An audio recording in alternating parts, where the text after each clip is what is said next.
from the treetop. The cradle will rock. When the bell breaks, the cradle will fall. And down will go Jamesy, cradle and all. Can you say hello to everyone? No. What did you do this weekend? Feet.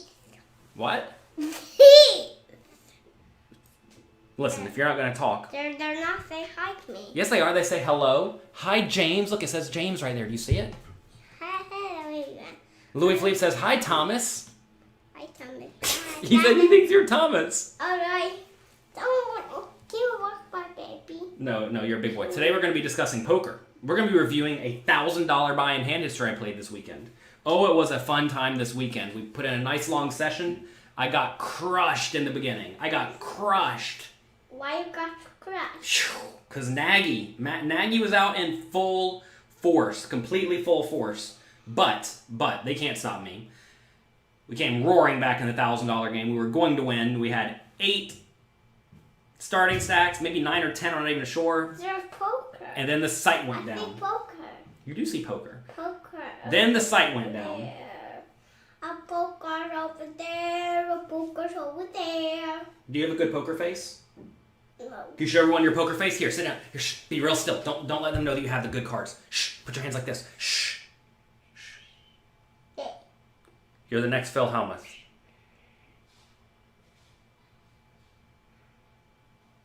Good. They can't make a read on you at all. Good job. So we're gonna go through that $1,000 hand history. Quickly flick through the hands this morning to find some fun ones to go through. So let's do it. Look, do you see the poker? Yep. Okay, here we are. We're going to go through, I think, 13 hands today. We're going to have to go kind of quick to get through all of them, but we'll do that. Did ACR return the money? Yes. Funny enough, all of you gave me a big sweat. Listen, I have to tell them something. I was told that I would get only one buy-in back. I'd get all the buy-ins back if we weren't in the money. That's what Twitch chat told me. At least that's what I understood. And I'm like, oh my god, I had 8 starting stacks and give me one buy-in back? What? But then, they later found out that if you're not in the re-entry period, then you get some weird ICM chop back. So that's cool. Daddy. I have a secret. James.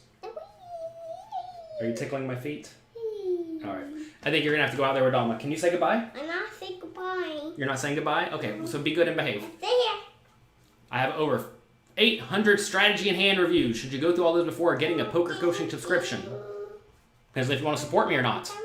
Obviously, listen, there's basically unlimited free content on the internet. Whenever you sign up to a training site, though, you're usually getting higher quality content, higher level content from additional coaches. But also, you're getting things in a good, solid, good consolidated form that is usually a little bit more streamlined. Can you get my personal email? support@pokercoaching.com. I see every email that comes through there. Took 10th place last night. Congrats. They're not saying hi to me. They're not saying hi to you? No. Yes, they did. They did say hi to you. I saw them. All right, so here we have a raise and a 3-bet. 2.5 big blind raise, 11.5 big blind 3-bet. We have ace king in the big blind. What do you like? Ace, I don't know. You like re-raise, call, or fold? Raise. Raise? Yeah, I like raise as well. Raise is definitely the right play. Mommy, Daddy. What? You said raisins. Raisins? Yeah. Yeah, let's see if I put in the raisin. I do put in the raisin. I make it 35. Don't make 35. That's going to be in jail. You think that's a lot? Yeah. Yeah. But you're going to turn into jail. Yeah, you think I'm going to go into jail? Yeah. Yeah, well, if you get caught speeding, you go to jail.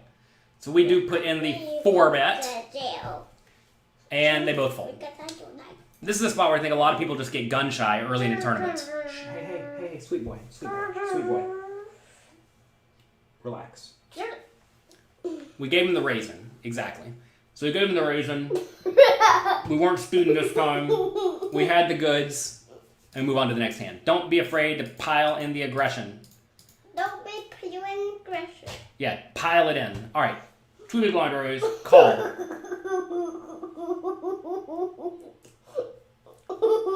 If he jams, what do you do? I would probably fold.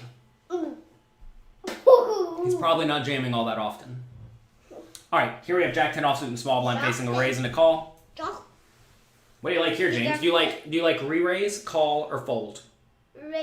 Raising. I like the way you think. You just want to raise them all the time, don't you? Raising all the time. Or you just raise them all the time. I think this time is probably better to call. All the time. I think Dawn was calling you. Are you here, Dawn? I think you have to go. Tell everybody bye-bye. Can you say have a good day? Can you blow them a kiss? No, want to be pokers. I'll see you next time. I know, I want to be pokers. Thank you for being on my show. I love I you. want to be pokers. We'll play later. Bye. When in doubt, raise. That's right. Is there a good video where we go through how to install Poker Tracker 4? I have a good one where I talk about how to use Hold'em Manager, which is what I use. You can check that out at pokercoaching.com/HUD. HUD. Pokercoaching.com/HUD. I give you a link to Hold'em Manager. I give you my heads-up settings for free. I explain how to put them on there. Tell you literally everything. I don't have a tutorial for Poker Tracker because that's not what I use. Whose run is this? This is mine. Also, I forgot to mention this. We gave away 10% of this to John E. on Twitter. He won the Twitter giveaway.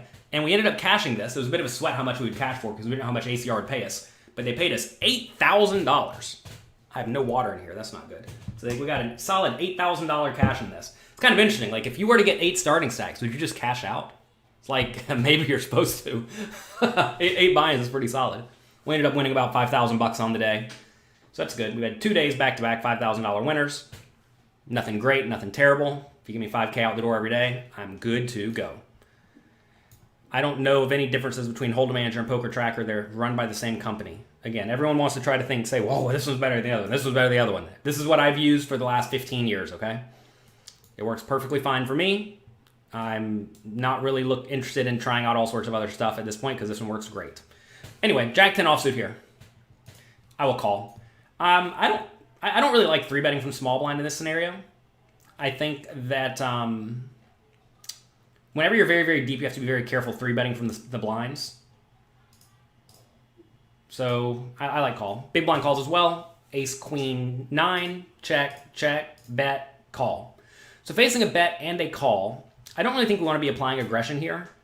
I mean, realistically, what are my nut hands that I could even have? Pocket 9s? Ace 9? But I could be against the aces or the queens, right? So I don't think I want to have any raising range here. This is a spot that's very important for you to fully recognize that you don't really want to raise with anything in this spot. And that's because you generally have a substantial nut disadvantage. And you're out of position. Whenever you have substantial nut disadvantage, you usually just don't want to be raising much of anything. Also, are we getting okay odds to call? The answer is yes, right? We can easily put in 3.5 big blinds to try to win 18 or whatever it'll be, 20. So yeah, 3.5 to win 20. Sign me up all day. So we call. Big blind now raises. Another spot where I really don't think big blind should be raising much of anything. Although, I mean, I guess if you're sitting here with like exactly Ace 9, it's okay. What else would you even potentially want to raise? I mean, probably don't have Ace Queen. You probably squeeze that pre-flop. So if you don't have Ace Queen, I guess you got pocket 9s or Ace 9. That's really it. There's not a whole lot of hands you want to raise here. So fold. Getting back to this, if the opponent has Ace Queen or pocket 9s, then, well, what do we do? Take a second, think about it. You think it looks bluffy. I think it looks incredibly strong. I'm going to get some water. You all type in what you would do here.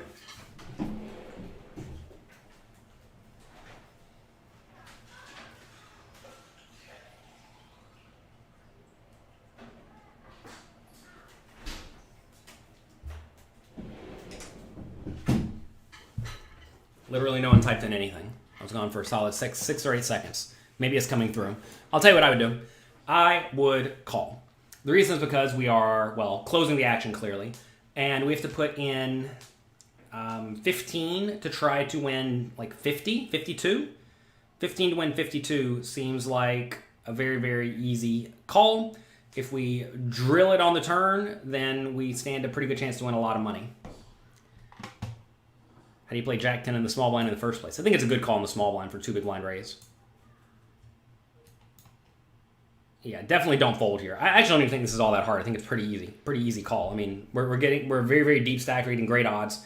I would literally never raise Because if you raise here, and I just told you what I think the guy's range is, I think it's very, very strong. Clearly, we're not trying to re-raise because we're way behind. So this is a nice spot where we're going to call. If we get there on the turn, we stand to at least get pretty good implied odds. So we're getting almost the correct immediate odds, and then we're going to get some implied odds if the guy actually does have a good hand. And if he doesn't have a good hand, if he's bluffing, he's probably going to keep bluffing. Because what's my hand look like when I call? It looks like a draw, or it looks like a decent ace.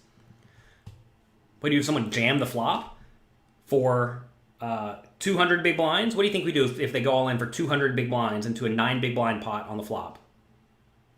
Take a second. You can figure this one out. If you are going to win 40% of the time, and you need to win 49% of the time, what should you do? 40 is less than 49, so you have a very easy fold. All right. Anyway, easy call. What would the opponent do with queen 9? I don't think I would even... I guess raising here queen 9 is fine, right? I guess it's fine. I don't know. It's tough because you have to be very careful in multi-way pots. Obviously, in the small one, probably don't have anything great. Button probably doesn't have anything too great, but the initial raiser obviously could. But the initial raiser could just be betting wide anyway, so I suppose raising queen 9 is fine. Anyway, queen on the turn, check, he bets, obviously fold now. My range is definitely not exclusively draws. If we had king, queen of clubs, you think we're folding king, queen of clubs? You think we're folding queen, 8 of clubs? You think we're folding 9, 8 of diamonds? Like, no shot. All right, pocket aces. 2.5 big blind raise, call, we're on the button. We're going to 3-bet this every time. We make it 11. I like this. They both call. Flop comes ace, queen, 10. I have the top set, second nuts. They check to me. What do you all like, check or bet?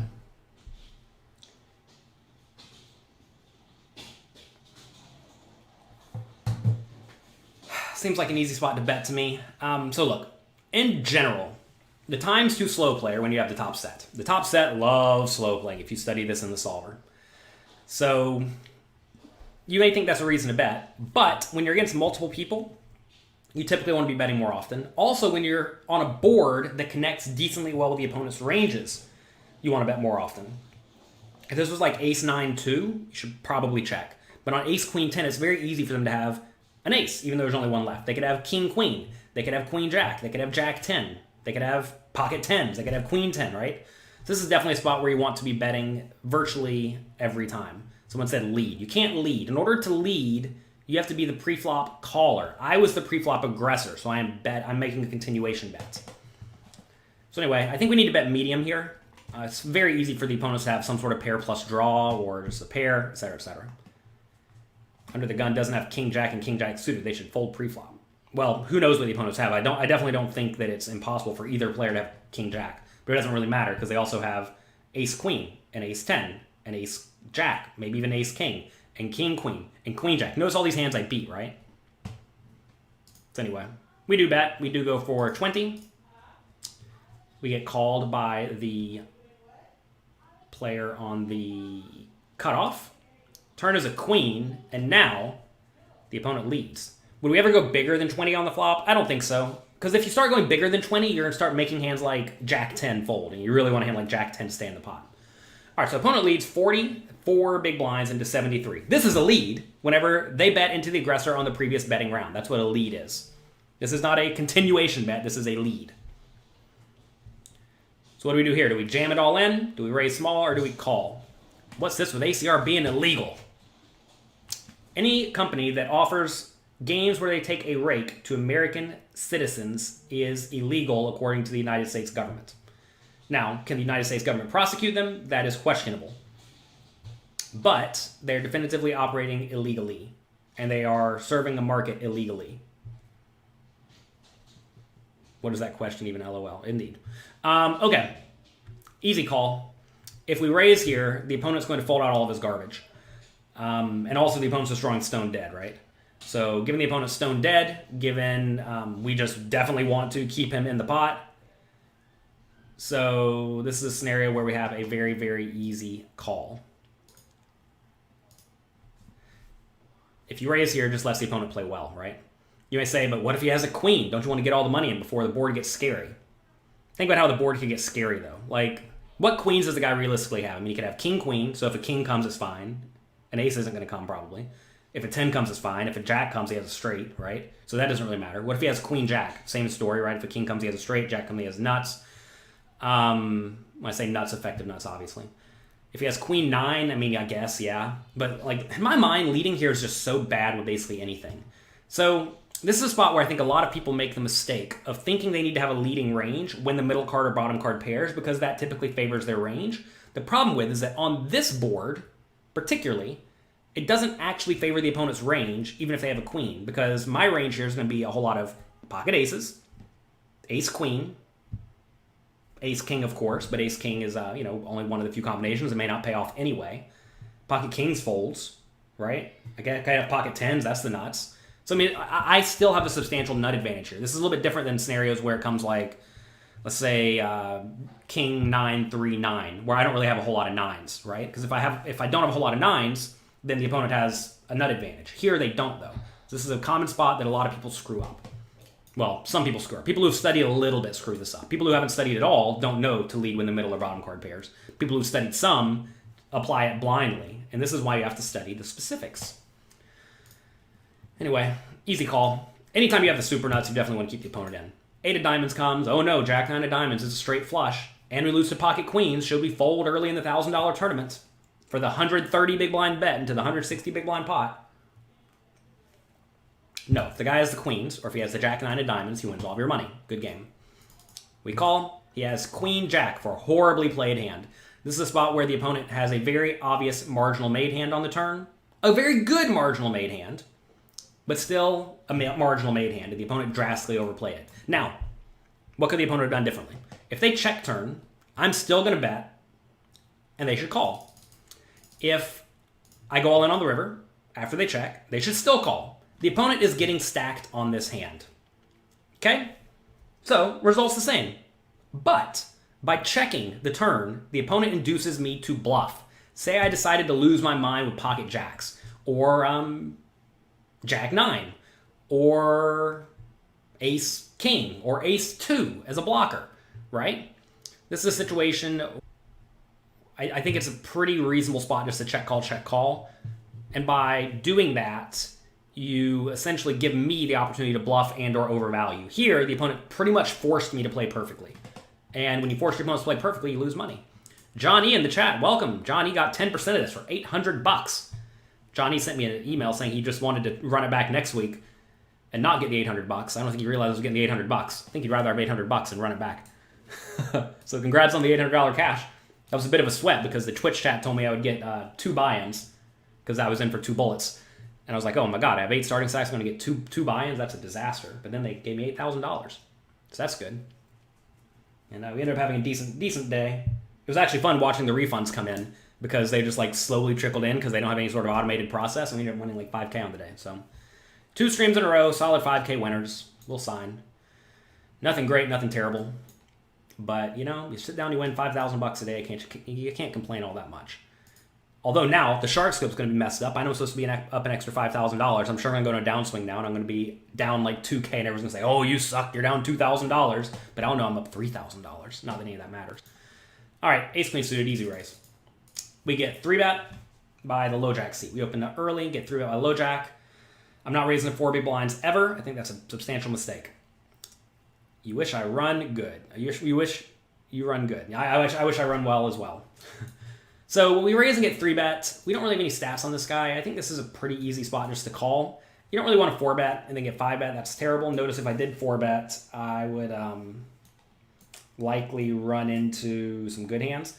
Also, Natty Wit, you're making a classic mistake here of giving the opponent the wrong position. This opponent is in the low jack seat. Always count backwards. Button, cutoff, hijack, low jack. Okay? Under the gun +2 at a 9-handed table is not the low jack. So always count backwards from the button. That's how you can really clarify these positions and make sure you're thinking about things very, very concisely. Why is 4 big blind such a mistake? Because it makes the opponents fold out weak hands that you get value from. When you raise to 4 big blinds, your opponent's going to start folding out ace-10 and queen-jack. But you'd want them in with ace-10 and queen-jack. They're in bad shape. Okay? Anyway, easy call. Ace 4-3, check, check. Turns a 10 of hearts. So we have the super nuts now. We have the flush draw, and we have the top pair second kicker. After check checks flop, you really have to discount ace king when it check checks flop, and discount ace 4, ace 3 if the opponent has those. So opponent's range when it check checks flop is going to be something like ace X if they bluff them. It's going to be stuff like kings, queens, jacks, 10s, 9s, 8s, 7s, 6s, 5s, although mainly kings, queens, jacks, 10s. It's going to be stuff like queen, jack that just decided to lose. So it's going to be a whole lot of marginal made hands. So on this turn, what do? Well, the opponent's range, we're just crushing the opponent's range. So in this situation, I think that we have a reasonable spot to bet or check. Obviously, our hand's very good. If we bet turn, can we jam river? I think it's definitely feasible. I think we have the best hand a ton, but I think either plays fine between betting or checking. We do go for the bet, 13 big blinds. I can already tell you we're setting up the river jam. He calls, river's a 2. How do you feel about the 2? Bet full pot. No, betting full pot would be very bad. If you bet full pot, the opponent's going to fold out under pairs. When you raise to 4 big blinds, no one with half a brain is going to call with queen 10 offsuit. They will call with 7-6 suited, but they're not really making a mistake calling with 7-6 suited. They're going to fold out all reverse implied odds hands, and they're going to call with all implied odds hands. Why do so many people min bet pre-flop? Because it's good very often. People fold too often from the big blind. People don't 3-bet enough, etc., etc. Unless you play more hands profitably. Would you rather play a lot of hands profitably or fewer hands profitably? Am I playing any World Series events? I might play some of the European ones, not the American ones. I'm in New York. I'm not going to go drive and sit in the Whole Foods parking lot and try to play like some people. Where you catch the run good. Congrats to Ryan. I had lunch with Ryan right before Corona. Now he's winning all the money. Maybe he stole my luck. So, no, I'm not going to go. It takes like an hour and a half to get to New Jersey. I'm not going to go an hour and a half to New Jersey to play a $1,000 buy-in tournament or $500 buy-in tournament. It's just not worth it. Rather just sit home and be with my kids and help all of you. And for the European ones, I may actually go do some of those because the buy-ins are substantial. You have to understand, I want to put in big volume. I don't really care about prestige at this point in life. We have plenty of that. And I mean, I have no bracelets, but I don't really care all that much about that because now they get bracelets for winning random online tournaments. All right, so in this spot, I think we can go multiple ways. If the opponent is good, I think we need to just go for a jam. How are you going to go to Europe? We're probably going to go to Canada or Mexico if we do go. Call it European because that's where the majority of the players are, I think. Against good players, you definitely want to take a polarized line here. Against weak, straightforward, bad players, I think we want to go for a small bet. And in this situation, we're in a $1,000 buy-in tournament. You have to presume the opponent's pretty good. So if the opponent's pretty good, I mean, I haven't shark scoped him or anything. But if the opponent's pretty good, I think we just need to jam this. If he does have ace-jack, he's always going to call. If he has ace 6, 7, 8, 9, he's always going to call. We do lose to 10s. We do lose to ace 10. We do lose to 5s. I mean, ace 5. I think ace 5 is somewhat likely. We could also just check. The problem with checking is if we check, we're really not going to induce bluffs ever, so I think we need to go for value. So you're going to find that in general, when you are playing against good players, the idea of a small value bet with the intention of folding the majority of your range is a very bad idea. And that's because, folding the majority of your range to a raise, because your good opponents are going to raise you appropriately, and then you just end up folding out too often.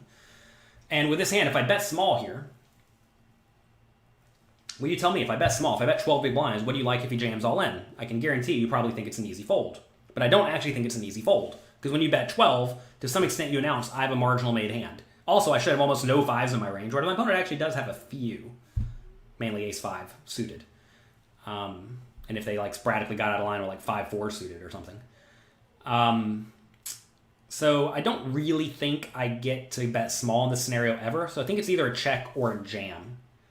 You think ace 5 would bet flop? Or think ace 5 would check flop. I mean, ace X, ace 5 and ace 2 would definitely check flop. He could have ace 2 as well, right? So anyway, I think this is a spot where So, funny enough, Michael says bet 20 and then call it off. I think it's an easier fold if you bet 20 than if you bet 12.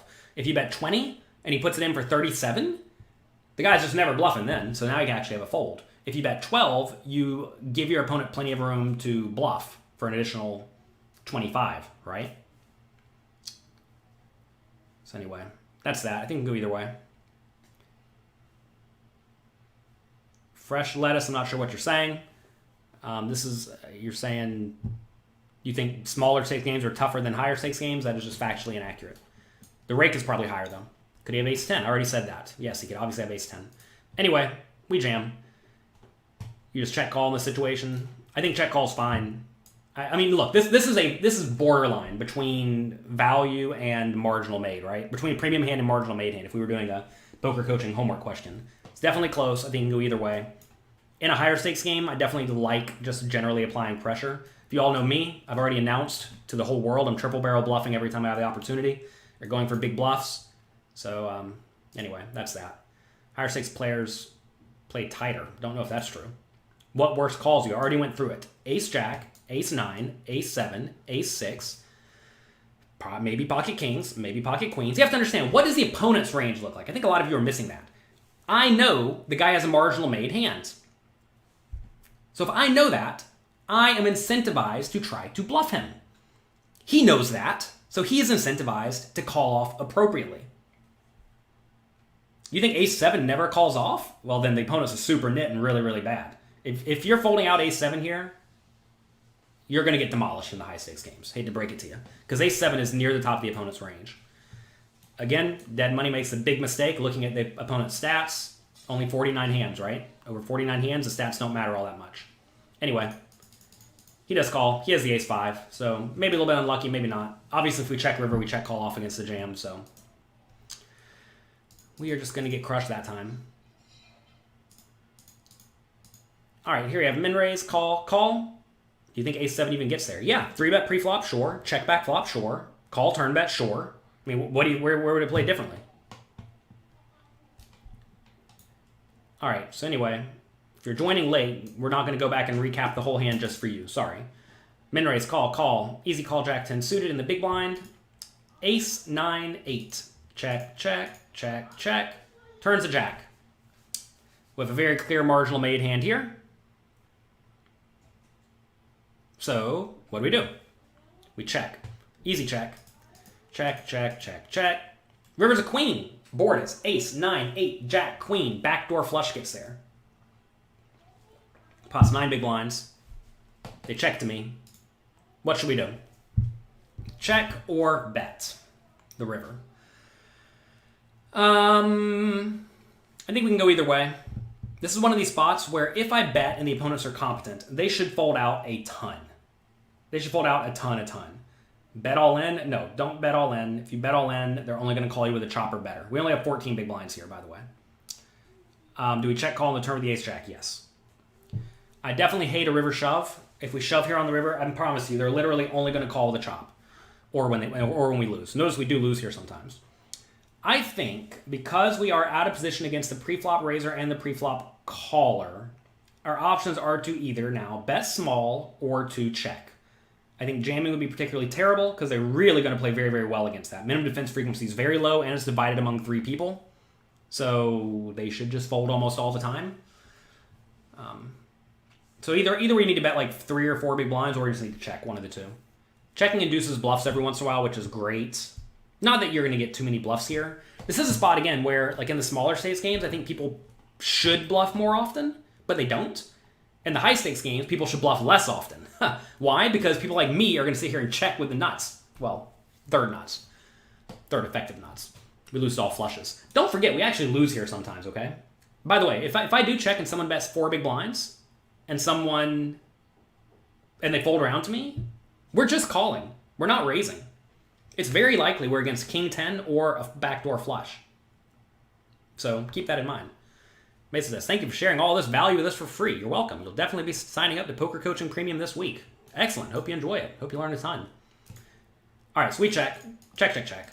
And obviously just everyone has nothing. Let's see if I can see what they have here. Show hands. They had 7-6 for nothing. Pocket 6s for nothing. Pocket 2s for nothing. Notice 7-6 makes a good check on the flop, I think. So 7-6 suited raised, 3 people called, it comes ace 9-8, so he has a bad straight draw. Normally you want to be betting with your draws, but when you're against 3 people on ace 9-8 with a flush draw, I think it's fine to check. I think your draw is just very, very, very bad. So good play by the 7-6 there. All right, next hand, king 10 offsuit. If you check, someone bets 4, and there are 2 callers, do we call or fold? Definitely call. All right, don't fold straights, facing relatively little aggression. Because the callers almost never have the nuts, whereas only the better has the nuts there. And if the caller, well, whatever. Don't fold. Don't fold straights. All right, so it goes to 2.3 from the hijack. Call on the button. We have 22 big blinds in the small blind.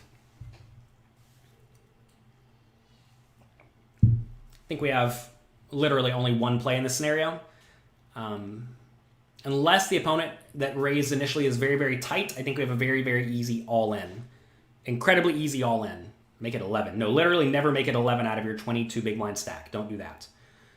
You didn't pay attention to my stack size. Always pay attention to my stack size.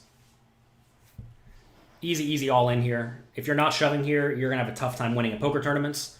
You're playing way too tight.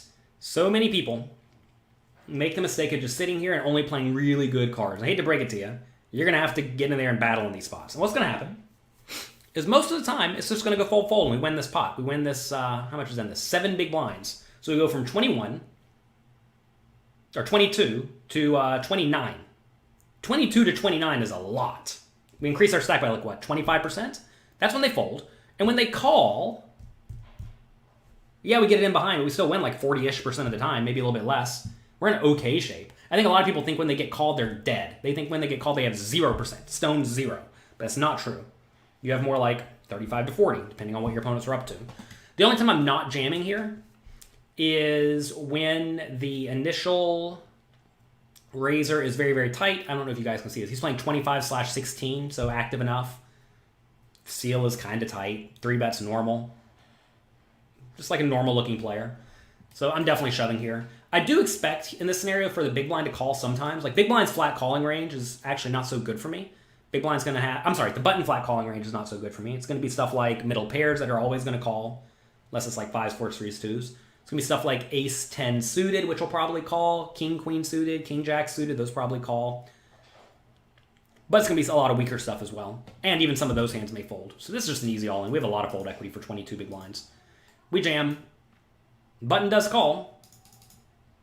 We run out trips, and we were against ace 9 for a fair flip. So there you go. And you can't see the stats. Well, the stats are clearly on the screen. I can tell that you can see the stats. If you can't see the stats, you're not looking at the stats. I do understand this guy's is slightly off the screen. All right, so anyway, easy call here. I guess I'll unlock this and move this guy's back over. It was covering up the cards earlier. So, but like notice here, right?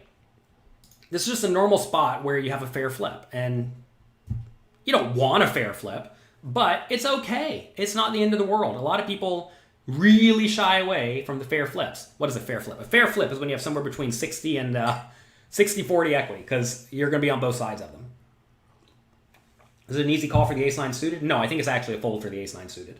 For 22 big blinds, if I had like 18-ish, I'd probably call it off. But for 22, it should probably just be a fold. Is 65-35 considered a fair flip? In my vernacular. All right, pocket 7s on the cutoff seat. What do we do? Y'all tell me what we would do with 16.5 big blinds in the cutoff. I'll look it up in my new poker coaching app that we'll be releasing soon. All right, I found the GTO solution. What do you like in your coffee? Coffee. I'll show you all the GTO solution. I looked it up in half a second. As you can see, new poker coaching app coming out soon. See those pocket 7s? 64 gigabits. You see those pocket 7s? They're mixed. Mixed strategy between raise, minimum, and all-in. You can go either way. This is for 15 big blinds. 16.5 is probably closer to a min raise, but it looks like you can mix the strategy.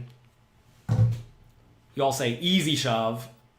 Funny enough, everyone who thinks it's definitively one play or the other is probably messing it up because it's a mix. If you do min raise, you obviously have to call off. This is a scenario where I'm usually jamming. If I had a few fewer chips, I would definitely jam. Something like 9s or better, you should basically never jam, though.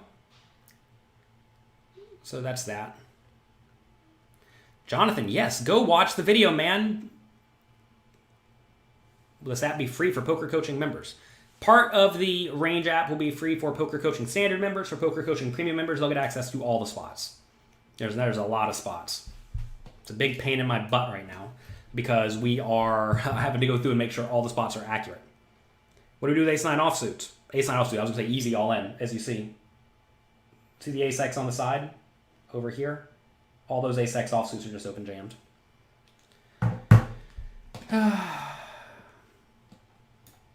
Is limping a horrible idea? Yes, definitively. You want to have fold equity. Winning this pot for 2.5 big blinds is substantial. Substantial. Can you get the app? Yeah, the app is free at the moment. These charts are not in it yet because I have the beta version. I'm the boss, so I get access to the very first prototype. Turns out it already works pretty great. But anyway, download the poker coaching app. Search poker coaching in Android or iTunes App Store. Anyway, easy all in. We do get called. Queen, queen, jack, 10, 4. I think we win or we lose. I can tell you we're going to lose. He has pocket 9s. We're out. So do we cry? No. We re-enter. We played some poker hands. We come back. Under the gun min raise for 2 big blinds. And we have ace-5 suited with 8. Is the app working? The app is working. Make sure you get the poker coaching app. Search poker coaching. If it's not working, send us an email. This is a very, very easy fold, in my opinion. Facing under the gun min raise, even against a loose-ish player. This is a spot where under the gun's range has to be decent. Also, we have literally no fold equity. Literally none, right? He's never folding. Okay, so let's take a look at what Equalab says we're doing against this under the gun min raise. We have ace-5 suited. I love everyone typing in their answer before they even see what happened, before they even see what happened. You have to make sure you look at the screen whenever you are trying to figure out what you're going to do when you're playing poker. You have to look at the screen. It's very important to make assessments of what your opponents are doing. Let's say the opponent raises this and then calls it off. I think this is reasonable for a loose-ish under the gun player. Calculate. You see ace-5 suited has 42% equity. Okay, 42% is not where you want to be. What if the opponent's a little bit tighter? What if the opponent maybe doesn't raise these, maybe doesn't raise these, maybe doesn't raise these? Let's see. Now we have 40% equity. This is a spot where pretty much no matter how you line up this opponent's range, it's going to be like 45% at best, which is not really where we want to be. So this is going to be a very easy fold. Okay? Very easy fold and move on with your life. Very next hand. We're rewarded with the pocket 9s. Facing a min raise now. Would I have jammed 7s in that spot? Yes, I would have jammed 7s in that spot.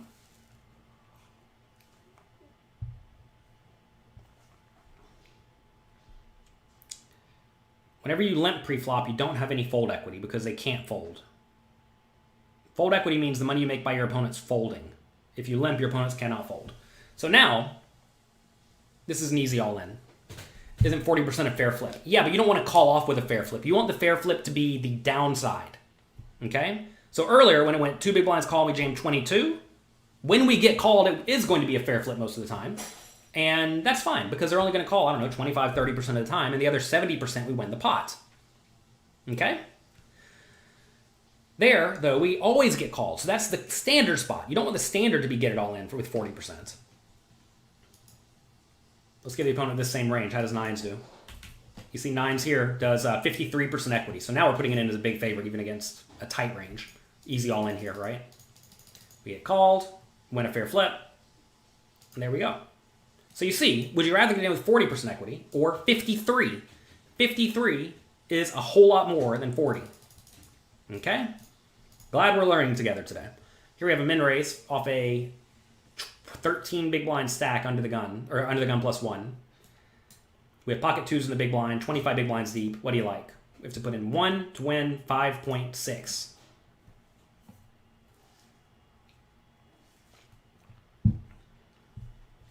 Easy call here, in my opinion. If we jam, we're going to have a little bit of fold equity, but when we do get called there, we're also not going to be in such great shape. I don't think we have a ton of fold equity for the 13 big blind total stack. So easy call, I think. Michael's going to try to discuss a definition with me about something that doesn't even have a definition. Good luck with that. I think a lot of people don't understand variance, and they think that you're supposed to always get it in 50-50. Or it's like you don't get to pick when your equity whenever you get it all in. Anyway, we set mine.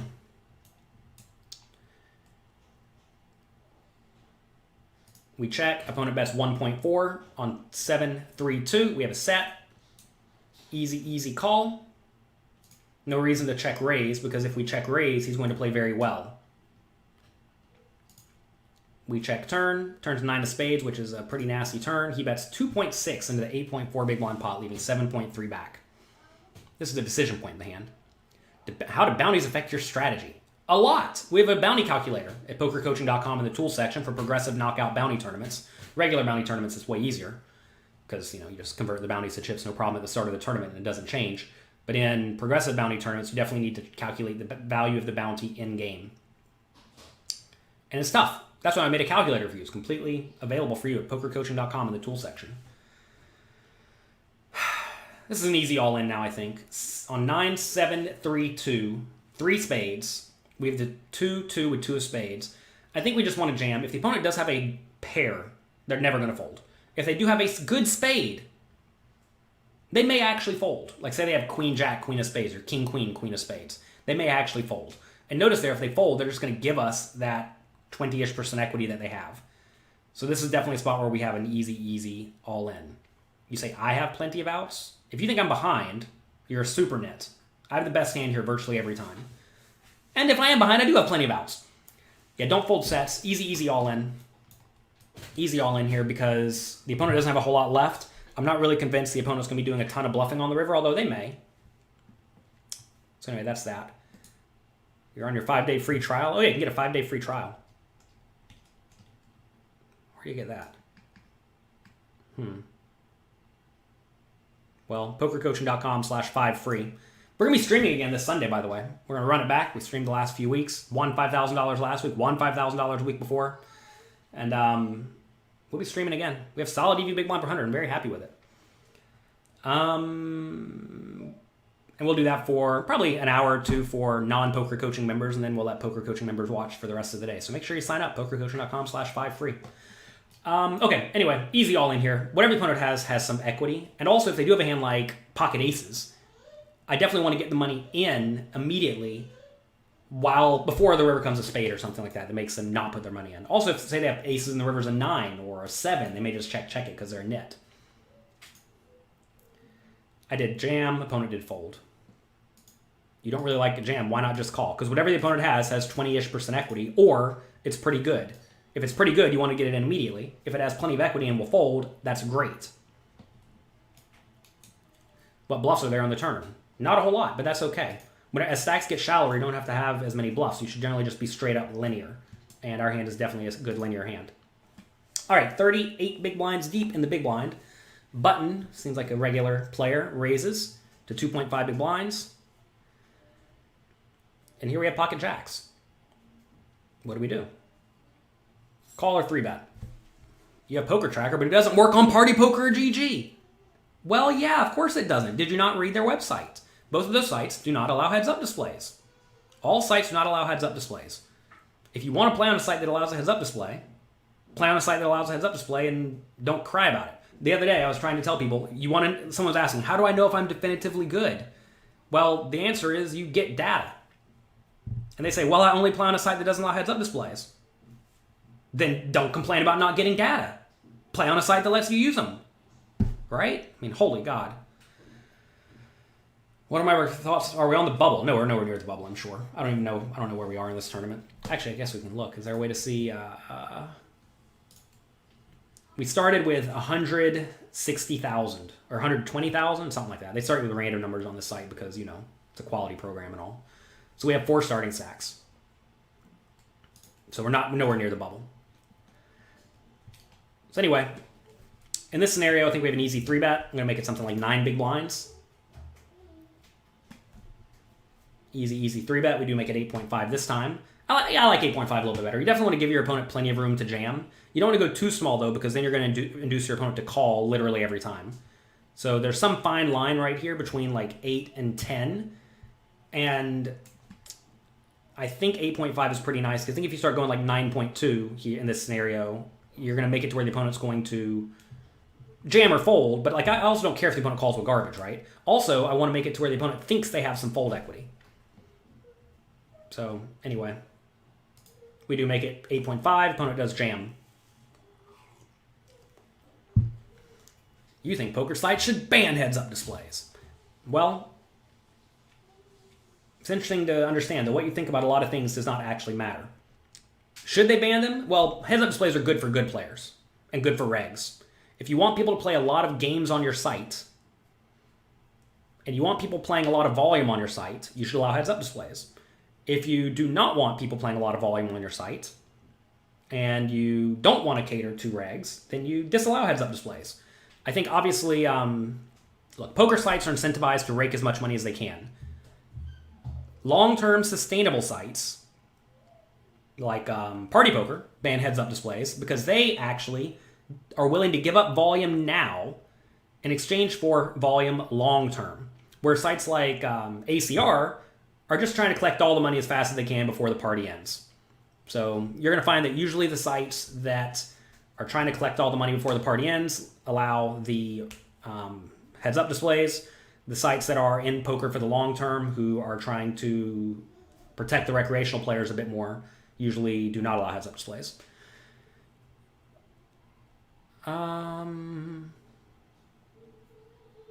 Anyway, easy call here. Easy call. Easy call. This is a situation where we have the best hand virtually every time. Obviously, we're going to be fair flipping a lot. Opponent's range here is probably aces, kings, queens, jacks, tens. Maybe not even aces, probably flat aces. Maybe kings, queens, jacks, tens, nines, ace, king, ace, queen. Some bluffs with like ace 5 suited, ace 4 suited, etc. So anyway, that's that. Easy call. Whenever you 3-bet a value hand, you do not fold. I want to make that very clear. When you 3-bet a value hand, you do not fold. Let me see if my program has this chart lined up in it. Let's see. Full ring, 40 big blinds. Position is big blind. Action is versus a 4-bet. Opponent position is button. I'll show you what the GTO strategy is. Let's see. As you see, GTO strategy here. Can you see that? Ugh, come on. Why can I not line this up right? Do you think I'd be able to figure this out? Anyway, notice all this junk we're supposed to be bluffing sporadically. Anyway, as you see, if we 3-bet literally any pair, we're supposed to call it off. That's pretty wild. What if we're on the bubble? We play tighter, obviously. If we're on the stone bubble, I would flat pre-flop. Let's go back over here. I want to look at the versus raise. So big blind strategy versus button raise. Here's the GTO strategy. 40 big blinds deep. As you see, the green hands are 3-bet small. Red hands are all in for 40 big blinds. That's fun. Come on, computer. Can you give me a little bit of focus? Red hands are all in, which is a lot of middle and small pairs. Ace, queen, ace, jack, king, queen. Lots of small 3-bet bluffs with just sporadic blocker hands like ace x offsuit, king x offsuit, queen x offsuit, etc. It's 30 big blinds effective. It sure looks like 38 big blinds effective to me, though. Maybe you can't see it properly. It's definitely 38 big blinds effective. So we're going to call it 40. So anyway, if we do 3-bet small with even like pocket fours, we're supposed to call it off, which is a whole lot of fun. Why do some pairs call and other pairs not? It has to do with balance in general. I mean, that's the problem with trying to perfectly memorize GTO strategies, because it's really convoluted. That's why I teach implementable strategies at my site. I'm not trying to teach you to copy the GTO strategy. That's for fish, because nobody can do that. Instead, you need to learn the general principles that come from the strategies. And I'll tell you that usually the middle pairs just play better after flop, so you should be less inclined to jam them. And they don't have enough equity to profitably get it all in pre-flop. Whereas like fours, I mean, they do have enough equity, but they play more profitably in other ways. Also has to do with balance. I'm telling you, it's really convoluted. So you just try to figure out the patterns that come from it. Anyway, easy call with the jacks. Easy call with the jacks. We get it all against pocket nines, we win. That's good. Pocket jacks again, we raise to 2 big blinds. I raise, hijack from early position, hijack calls. Big blind makes it 12 big blinds. Okay? What do we do with pocket jacks in this scenario? We're playing now 60 big blinds effective. You really think party poker does not allow heads-up displays? Get your facts straight immediately. Do I think 888 and PokerStars are in it for the short term? I think PokerStars doesn't care a whole lot about poker. I think that's definitively true. If you've looked at what they're doing, they are really just trying to funnel people into gambling games. Look at all the poker games they've created recently. They're all hardcore gambling games where basically no one has an edge. Which, hey, I have no problem with a site deciding that there's not money in a specific vertical, so they're going to do something else. I have no problem with that. That's a business decision, right? Fortunately, that money's going to funnel off to other sites like Party Poker, who's going to make long-term sustainable games. 888's kind of just like dwindled and trickled away. It's tough because all these sites are now owned by giant companies that have many, many things going on, and usually poker's like 5% of their total revenue or 2% of their total revenue. So really, you have to understand at the end of the day, poker is what it's always been to casinos, a way to get degenerate gamblers into the door to make sport bets and to play on the pit and to play on slot machines. And your job is to not fall for their trap. All right. I raise early position, call, small blind squeeze. This guy playing 25-16, kind of on the tight side. I think this is an okay spot to flat call.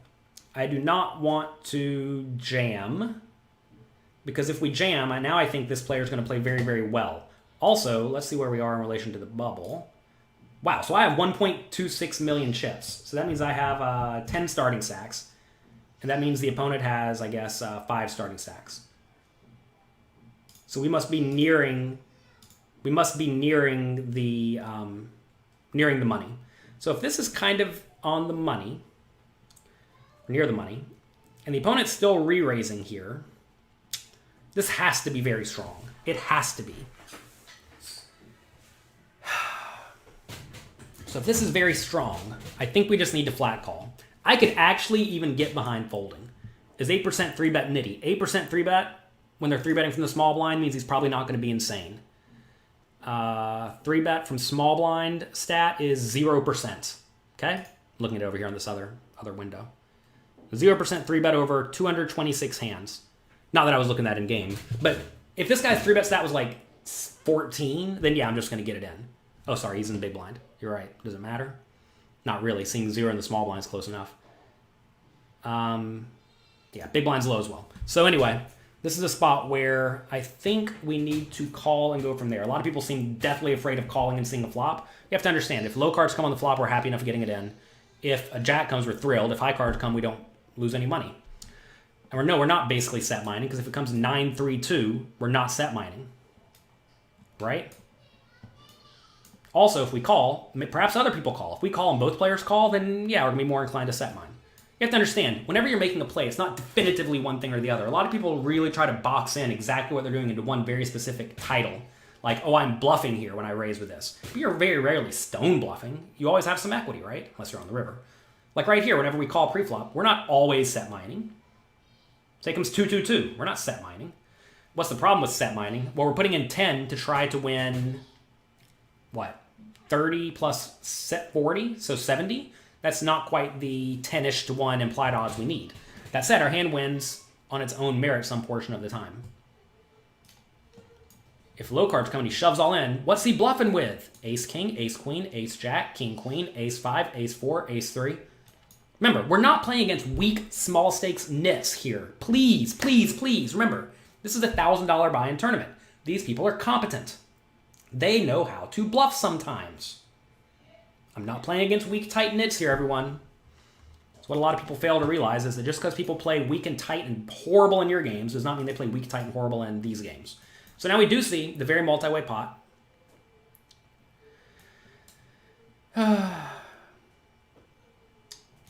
This is a scenario where now we are very, very happy with this scenario. Five Field says, ooh, no, this is good. This is good. Whenever you see a 4-way pot and the pot's gigantic, this is a situation where now we just have a very easy decision on the flop, right? I mean, now, look, we are getting the full implied odds. Like, this is actually a really good result, because now the pot's going to be 50 and we stand to win another 40, so we're getting the 9-1 implied odds, right? So good. This is actually a good result. We're very, very happy with this scenario now. Anyway, initial razor jams, easy fold. Move on with our lives. Queen 6-3, easy fold. If you're trying to figure out game theory optimal strategies, I have a book for you called Modern Poker Theory. Check out the book Modern Poker Theory by Michael Acevedo. I helped compile it all. He is my GTO expert. He makes content for pokercoaching.com. He explains GTO strategies thoroughly from a low level all the way up to a very, very high level. Pocket queens, easy raise. We raise it up. Rob Gronkowski, I think he plays some sport. He calls. Flop comes ace, king, jack. He checks. What do we do on ace, king, jack with pocket queens? He plays football for a living, so keep this in mind. I think I'm not sure if it's soccer or football. It's one of the two. This is one of these spots where I think we have a very clear check. Now, funny enough, if we look at the straight GTO strategy here, it's probably going to tell you to bet 100% of hands. Actually, I know it's going to tell you to bet 100% of hands. However, this is one of these spots where when you're playing in tournaments, you definitely want to check. And the reason is because you really don't want to play a big pot here. We're not in the money yet. And this is a situation where we just have a scenario where we need to be checking it back. He plays for the soccer team, the Tampa Bay Buckaroos. Okay, great. He's a Buckaroo now. Betting says he now specializes in softball. All right, well, whatever. Okay, anyway, who knows what the guy does. Plays soccer or softball, one of the two. So in this scenario, we have a very easy check back. Check, check. He check caps your range and he can bet the turn with impunity. Does he? What do you think? You think he's actually going to bet the turn with impunity? Maybe he does, maybe he doesn't. Check, check. Turns a 3. Check, check. River's an ace. Check, check. Could we value bet river? We have the best hand a lot, but I don't think we need to. Check, check. He has 8-7 offsuit. So clearly, if he thought he's going to bet the turn with impunity, doesn't make sense. Also, if we did have a hand like ace X offsuit, then fine to check back the flop. Oh, hello. Hey, you want to come say hello? Move your finger. Move your finger. Move your finger. Hello. What's your name? Can you say hello? Say hi. Did you just wake up from a nap?